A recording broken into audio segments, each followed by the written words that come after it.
From the New Perspectives headquarters in Washington, D.C., this is Crazy Love Stories. So in love with you to the end of time. Hedge of protection in between the line. Nothing better than us. People wish that everlasting love made me a Democrat. Unconditional, would you get it that? Count on me, I'll be there. Gifted rap from God to become one and bodies touch to the morning sun. We've got a great show for you today. What are you going to do if you love him, but you don't quite love his kids? And have you ever wondered why some women get the ring and others don't? We're going to discuss the top 10 qualities that men look for in a wife. So sit back, relax, and enjoy. For more dating and relationship advice, check out New Perspectives by Matt Phifer. Visit his website at newperspectivesdating.com. What's going on? I think you know what's going on. It's time to plan a birthday. Guess whose birthday's coming up? It's not mine. So, no, it's not yours. Yeah. So you pretty much don't care because you're a Leo and you only care about your own birthday, right? That is true. It is yeah, true. it's true. Yeah. Don't even try to lie. Come on. It's 10 months away. Uh-huh. But no, it's not your birthday. It's our new son's birthday. Cyrus! Yep. Cyrus the doggy is turning 1. Exactly. He turns 1 on Halloween. Oh my gosh, he's such a big boy. Yeah, so so we're definitely going to have to dress him up or something, right? Yeah, actually, I was at Target this morning. Funny you should ask. And I got the same idea. I was walking through. Actually, I was going to get costumes for the kids. Happened to pass through the dog aisle. Happened to notice some, angel wings and stuff for dogs, which I thought was super cute. And they're pretty well priced. So I didn't get them this morning, but I think I'm going to go back because I also want to get him a nice treat for his birthday. I don't know. Does that make us weird? I actually have a question for the listeners. I want to know if other people celebrate their dog's birthday. Oh, I think so. You think so? I think. And if so, how? Like, what do they do? I mean, we're dressing him up, but mainly because it's Halloween. Right. I'll probably get him some sort of treat or something for his birthday cake or bone birthday cake. Birthday cake. And, and celebrate. It's a major event. I'm pretty sure I've seen... Especially his first birthday. He's 1. Right. I'm pretty sure I've seen on my Facebook feed at some point or another somebody with, actual, even, as far as candles in the treat. Right. I do want to put I haven't discussed this with you yet. I do want to put a party hat on him. I have to see his face with the hat. Come on. No. I don't have a problem with that. Oh, I thought you were going to say no. I just don't think that he'll sit still for it. I mean, we can hold him down. We can pin him down. He is going to get that hat on his head so I can get a picture of it. So if Cyrus were a client, I would definitely be treating him for anxiety because that dog is spastic and just all over the place. I just don't see him wearing a hat. I know, he is crazy, and that's the one thing that I tell people that annoys me about it. I love the little guy. Yeah. But I'm like, I just can't wait for him to calm down. I don't know if this is because he's under 1 or what it is, or if this is how his breed of dogs is. But he's just way too all over the place. He's way too hyper. He's over there. He's over here. He's all up on you. He needs attention. It's like, go over there, sit down, and chill. Maybe come in, sniff, do your sniffing, do what you need to do, smell us. Okay, yeah, it's us. You know us. Right. And then go sit down. But it makes a big difference when he goes to the dog park and he's able to play and get out all of that energy. And then he's manageable. Yeah, because he's exhausted. Yeah. I mean, I wish that we had a dog park right in our backyard that we could just let him run, and it would make a huge, huge difference, I think. Well, yeah, that would be great. I mean, let's make that happen. Let's make what happen? Let's put a dog park in our backyard. Negative. Though I have to say low key that scares me because of the incident that happened yesterday. What incident? When he got out of the house and ran. So he escaped. Just a little disclaimer. I always have to defend Cyrus. So it's not that he was escaping. He just wanted to see the neighborhood. Oh, yeah? Yeah. I am on my way into the house. I got off. I took the subway that day, took the bus home, got off the bus because we conveniently have the bus stop right across the street from our house. I'm walking into our home, I had stopped. I was doing the most yesterday. I stopped for McDonald's. I had a cup of soda in my hands. And then so I'm walking, I'm listening to music. It was just like, I'm in a zone. Right. I come steps away from the door and out shoots this dog out the front door and around the corner. I have to drop my Coke, drop my backpack and laptop and all my gear from work and start chasing a dog. I don't have time for that. Let me ask you something. When it's time for you to leave work, do you walk calmly out of work, or are you basically skipping for joy to get out of work? No, I walk calmly because I love my job. Like you always say, is lies, right? I love my job. You can't wait to get home. I love my job. And when I love my job and I love the company that I work for. He saw that door open and he's been poorly trapped inside, indoors all day and has not had a breath of fresh air. I mean, like me, I like to go for a run sometimes, right? And so he just wanted to go for a run. Yeah, but that was too risky because he didn't have a leash on. And I don't have time for that. You know what? I was wearing heels. Here's the other thing, is that Cyrus is also in heat. And so he's looking for a girlfriend. He listens to this podcast. He's listening as we're recording. So, you know, he wanted to find a female. Like, come on, give him a break. Come on. Whatever. Speaking of finding a female, that's a perfect segue into something else I wanted to talk to you about. Yeah. Well, I heard you the other day sort of mentioning this list that you've compiled of the top 10 things that men look for in a wife. Yes. Top 10 things that men look for in wife material. Wife material. I thought that was very interesting and podcast material. Yeah. So, I see what you did there. Yeah. So, number one, you say that the lady needs to be kind-hearted. Kind-hearted. Yep, absolutely. That kind of goes without saying.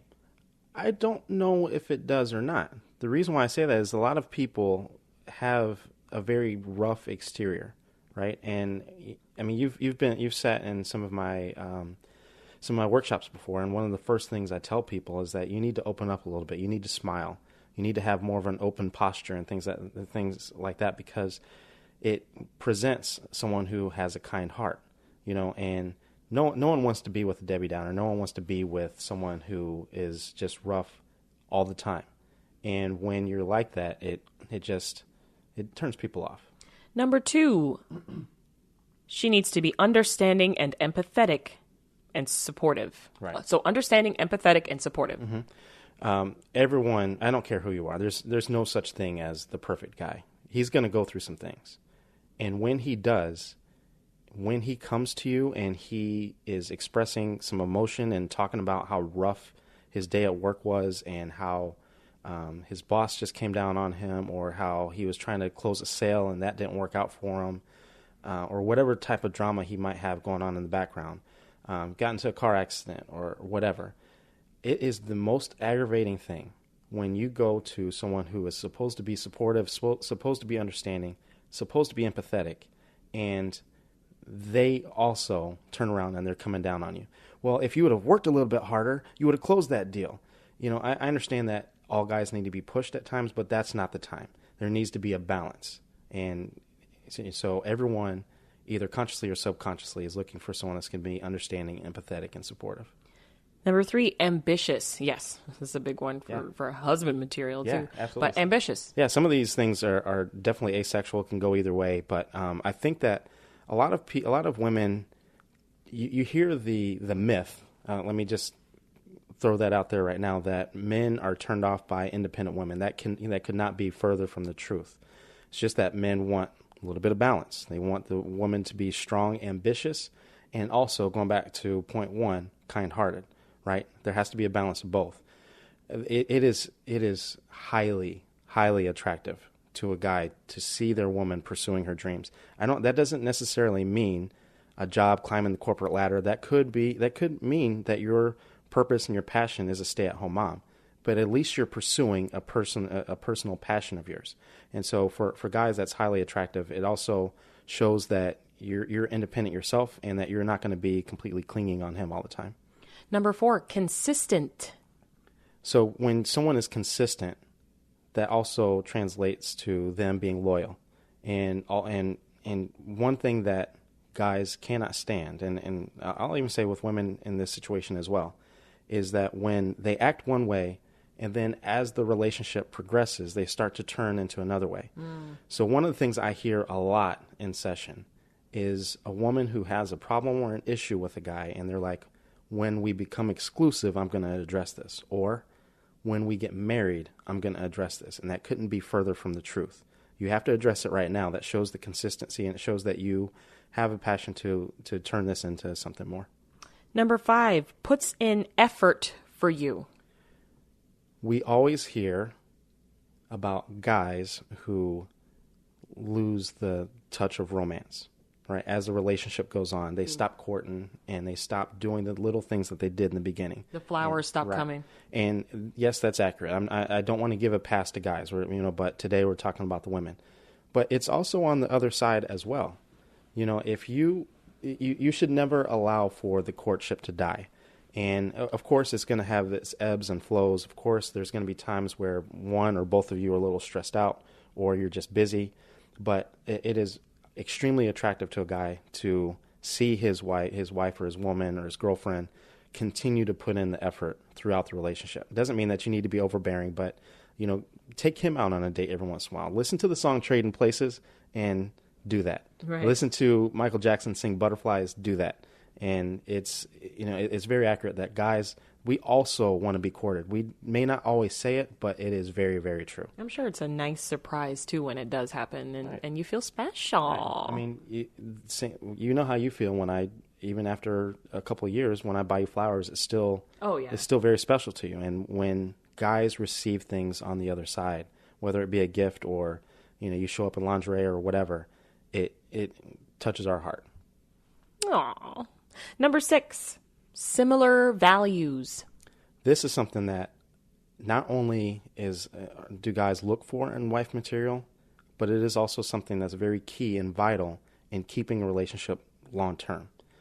Similar values. You don't even necessarily need to come from the same background, same culture, or anything like that. You and I come from very different backgrounds and very different cultures and heritages. But some of the similar values is something that kept us, Christian values. Both came from Christian homes. And so what happens is that when people go through difficult times, they rely back on these values. And if your value system is very different, it can cause and create havoc. The number 7 thing that men look for in a wife is physical attraction. Yeah. Now, I see you put that quite low on the list. Well, that wasn't intentional. It is relevant. I mean, let's just be honest. Let's be real. That before you get to know a person, there has to be an attractive quality.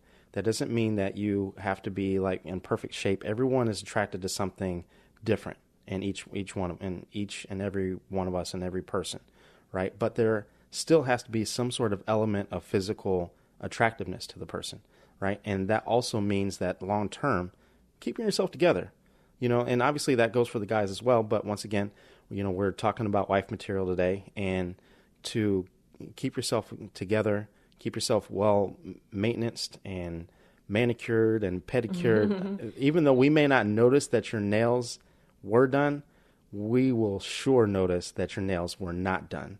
Trust me on that.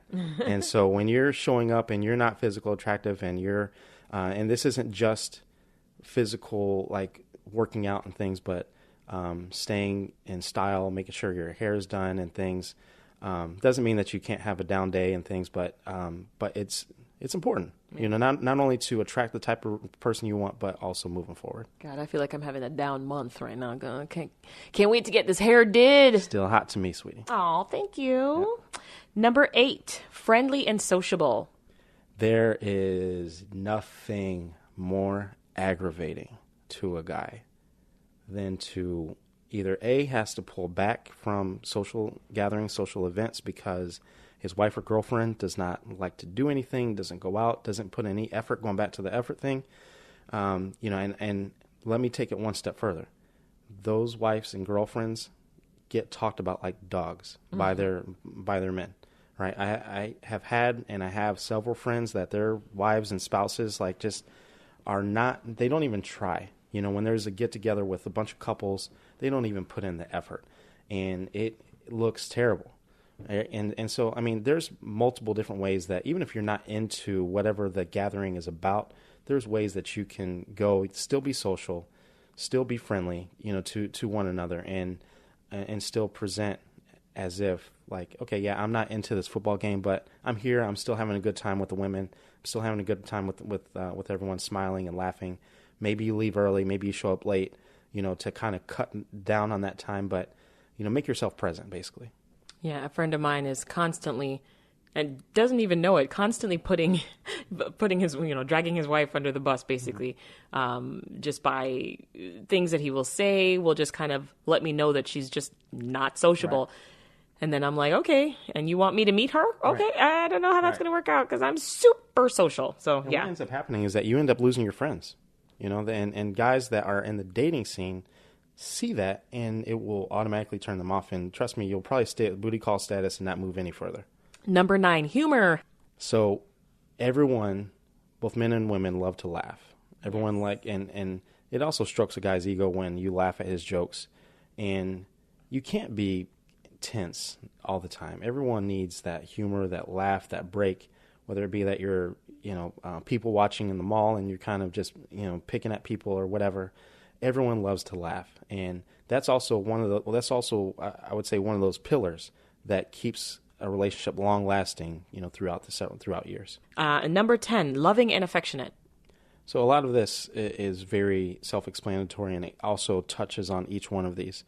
But to be loving and affectionate, and to show affection, and to not pull away when he reaches for your arm, and not to, and also be the initiator and be the aggressor. Go give him a hug.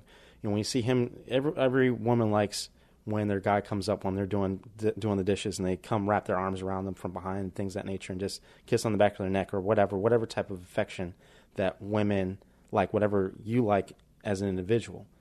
Guys want that too. We may not always say it, but it is something that not only is very key in keeping a guy, but it's also key in keeping a guy attracted and, long term as well. It's also one of those, like I would say, 3 pillars of this top 10 list of staying affectionate, staying loving. Hey guys, this is another Ask Matt question. We have an email from Aisha in Boston. She writes, "I'm currently not dating anyone," with a little sad face. That's okay. You're working on yourself right now. "But when I get back in the game, I want to know if you guys think if this will be a problem. Communicating infrequently with a deadbeat ex from years ago as friends. I hope that one day my 21-year-old son will want to have some kind of relationship with him, or even inquire about him at that point. I'll be able to provide him with some info such as his location, phone number, or even possible siblings. Aisha." So I want to preface this that this was from a recent episode talking about keeping in touch with exes, and that was one of her questions in regards to that.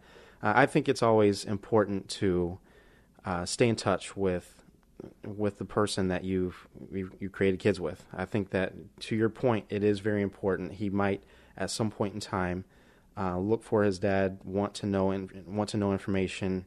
You just never know. I mean, regardless if he's 21 or 41, he might want to try to rekindle that relationship.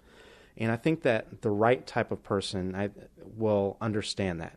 And when I say the right type of person, I think that it's important for you to be not only upfront and honest about how often you're communicating, but the reasons why you're communicating. Every guy, I repeat, every guy is going to have some questions. And that's okay. I just think that you just need to be upfront. You need to be honest. And he'll have some questions, answer his questions with confidence, and you won't have any type of issues. I just don't see this being an issue moving forward with you with any good, healthy relationship. Let me make that very clear, because you might, and you probably will at some point in time, run into the jealous type that will question you a little bit too much. And that should be a telltale sign of what type of person that this is a controlling person. So you leave those guys alone. You'll just run into the same type of issues. But a healthy guy who is not the jealous type will be very understanding and probably encourage this type of behavior. So thanks for writing in. And if anyone else has any questions that they would like answered on the podcast, feel free to send us an email to crazylovestories@gmail.com. And that's LUV, crazylovestories@gmail.com. And remember that all the information will remain confidential. Thanks.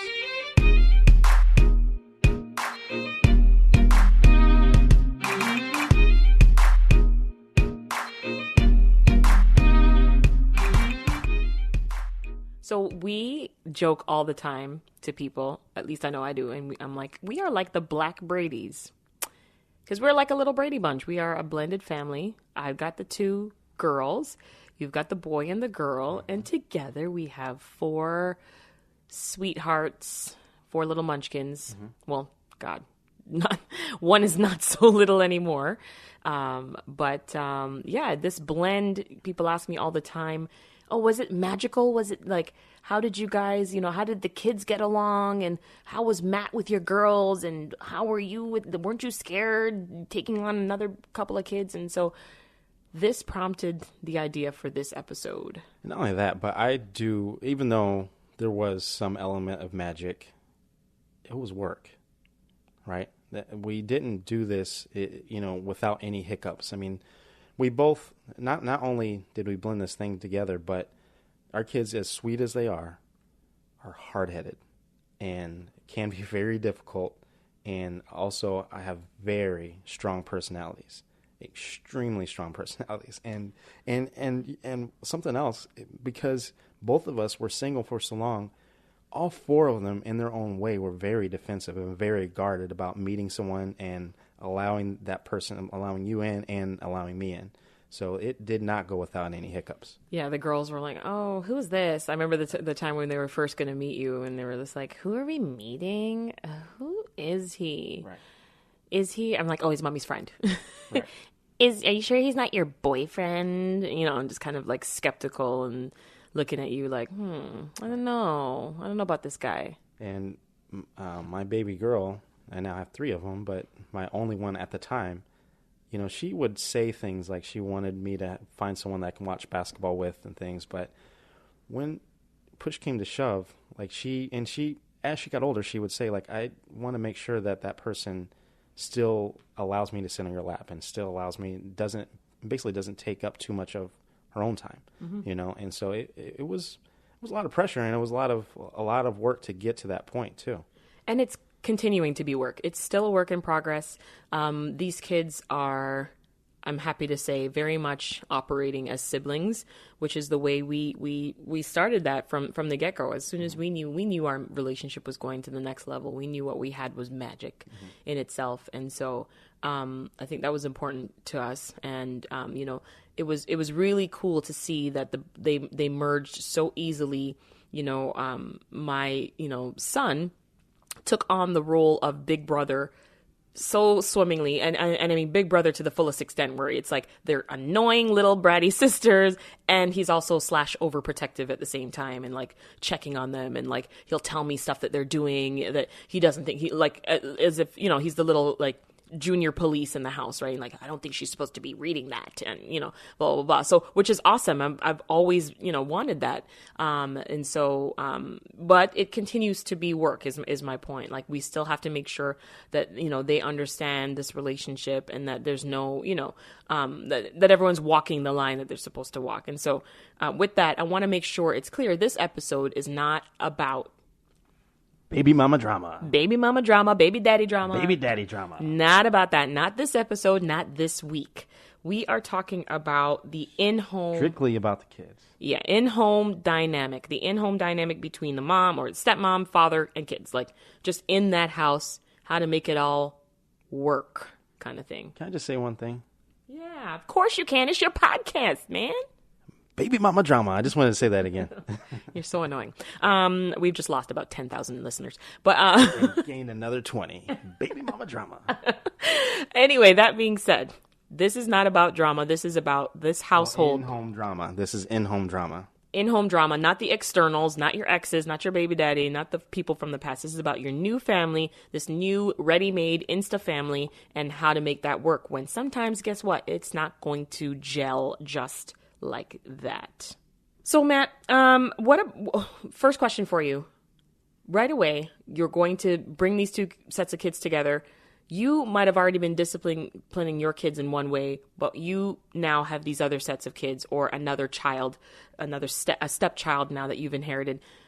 What about when you initially see right off the bat behavior of theirs that you want to, like, right away, you're like, oh no, I haven't been raising mine that way. I want to correct that. How do you even approach that?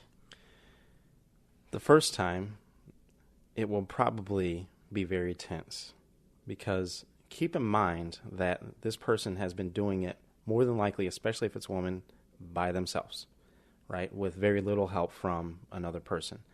And with a man, a lot of times men these days, they're also doing it pretty much by themselves as well.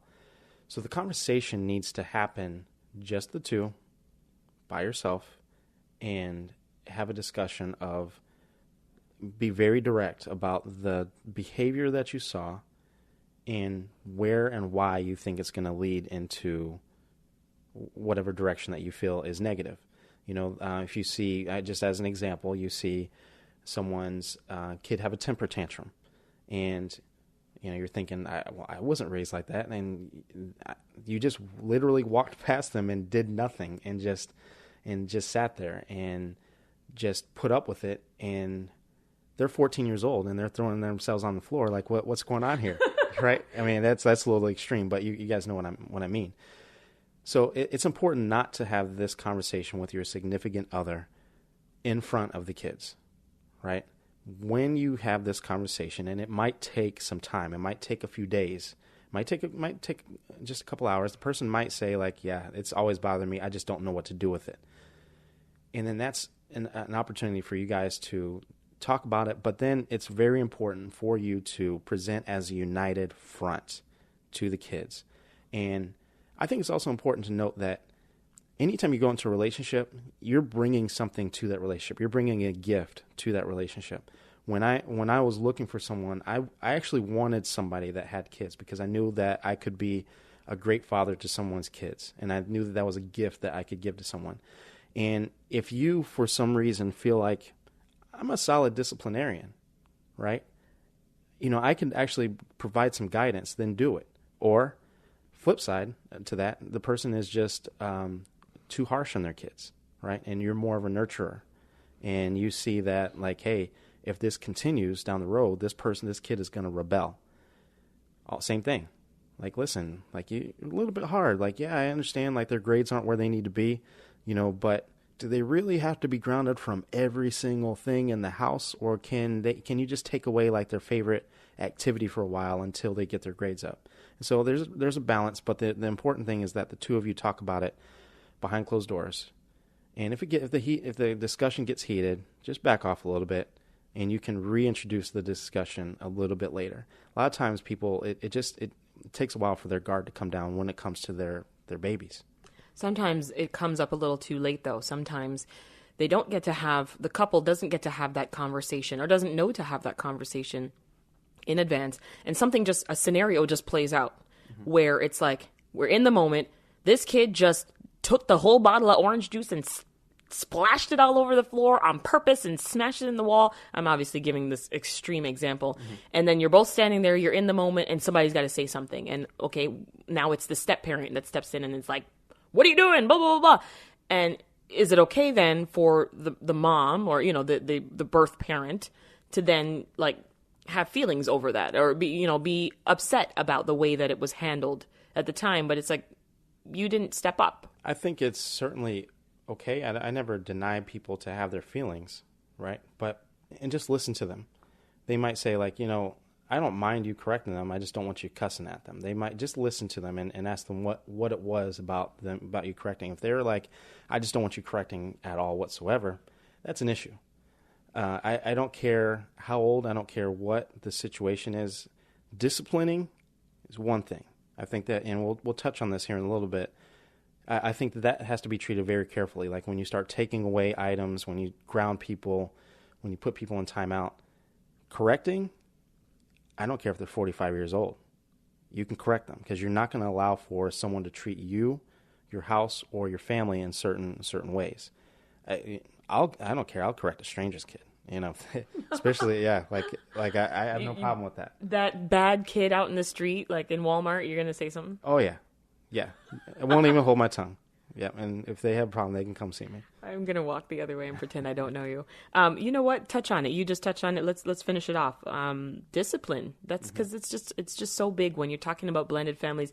Discipline is a huge piece of this puzzle, and the piece that can like mess a lot of things up. And we talked about it gelling and just, you know, making this merger be all seamless and smooth. But this is something that can make it be pretty bumpy.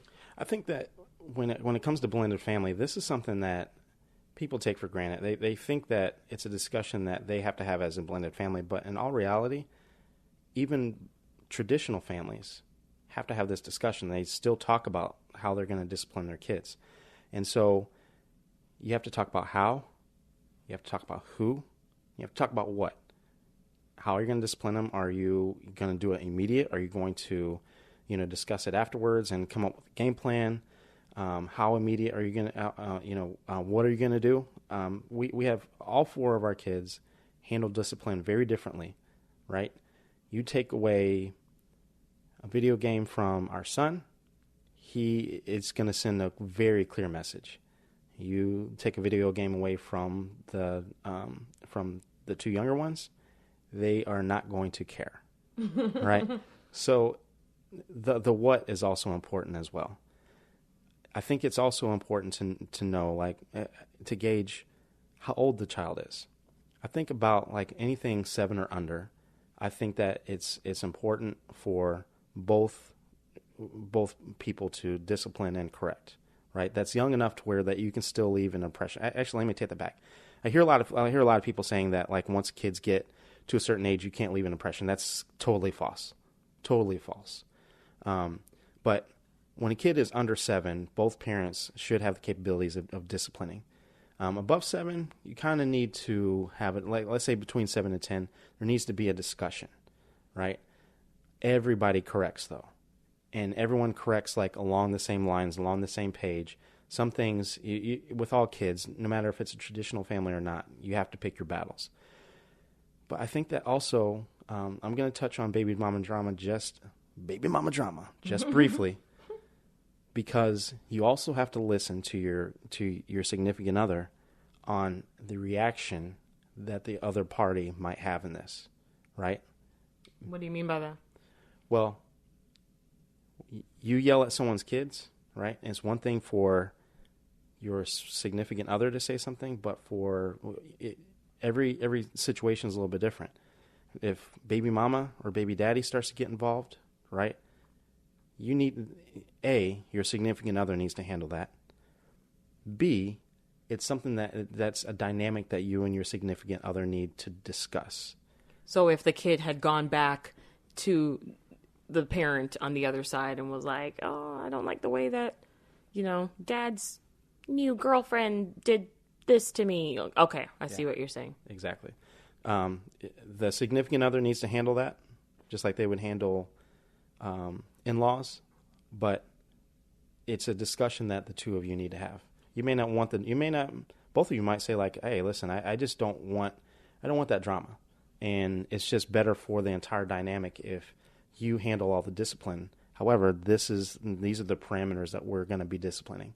But it doesn't matter with the correction. Everyone should be able to correct. How do you handle flat-out disrespect from the kids when they're just flat-out disrespecting that new spouse or, that stepmom, that stepdad that's just come into their life? That is very difficult.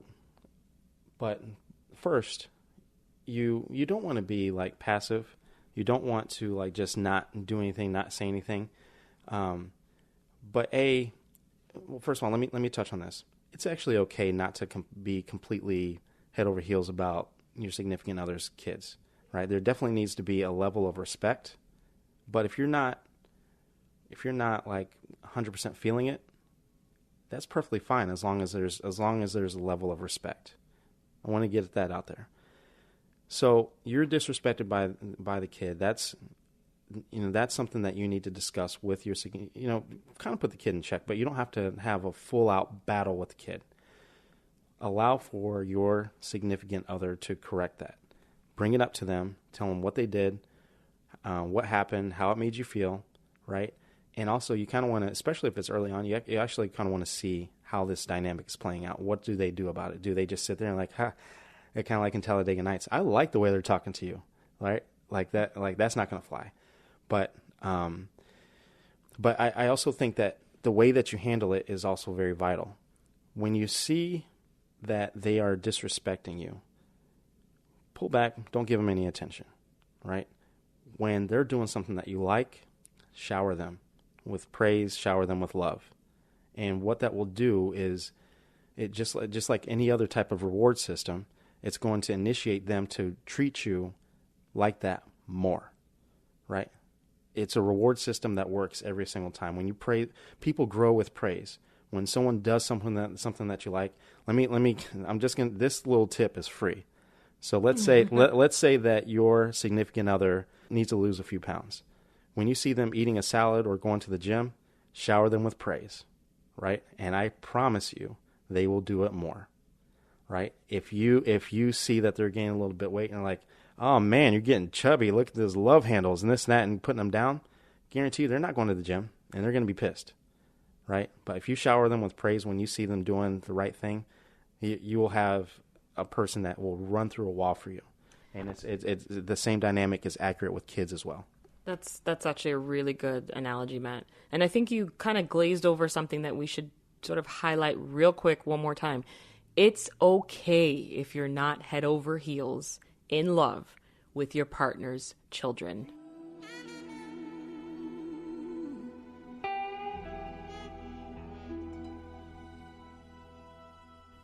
Absolutely. I mean, you're coming into a dynamic that is very difficult. And a lot of people feel like, I mean, everyone wants that connection with the significant other's kids, and sometimes it just doesn't happen.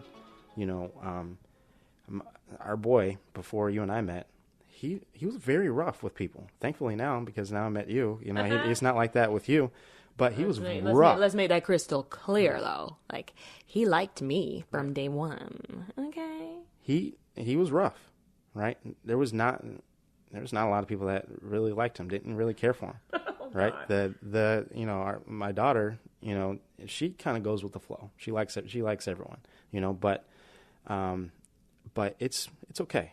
You know, let me give you that permission, but there always needs to be a level of respect, always. And you don't treat them. And I don't care if you like them or not. You don't treat them differently. Don't get them like some crap Christmas gift because you slightly don't like them as much. But then, like all the others, like you go all out. Like treat them with some respect, and you'll also get some respect as well. Now, talking specifically about a married unit, right, where this is a marriage, and now it's, you know, officially stepmom, stepdad, and these kids, this blended unit. What say you about a hierarchy, if you will, on, you know, who comes first, the husband or the kids, or the wife or the kids? I know that some couples sometimes battle with that. Are my kids still the priority now that I have my husband? That's a tricky one. How does that work? So sometimes it's tough in the beginning, right? Because your kids have been number one for so long. But eventually, that new significant other, in particular, if you guys are heading in that direction towards marriage or you are married, wife and husband are always number one, right? Now, that doesn't mean that, like, you drop everything, that they have to drop everything for you, even if the kid is sick and this and that. Obviously, sometimes the kid's needs need to come before yours.